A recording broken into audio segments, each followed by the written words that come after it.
দাড়ি রাখলে বালা বউ পাইতা না। না আমরা বইয়ে বইয়ে সিরে না সবাই, আপনি না খেল বালা বউ পাইছেন।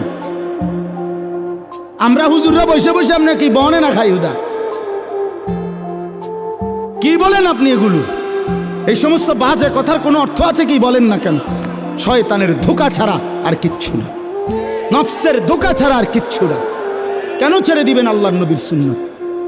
হাসরের ময়দানে কেমনে দাঁড়াইবেন বাপ? নবীজি সাল্লাল্লাহু আলাইহি সাল্লাম জিজ্ঞেস করবে, উম্মত 23টা বছরে আমি তোর কাছে ইসলাম বুঝাবার জন্য পিঠটা ঝাঁঝরা করে ফেলেছি তায়েফের পাথরের আঘাতে। আমি পেটে 2টা পাথর বাঁধছি ক্ষুধার কষ্টে। আমি দান দান শহীদ করেছি উহুদের ময়দানে।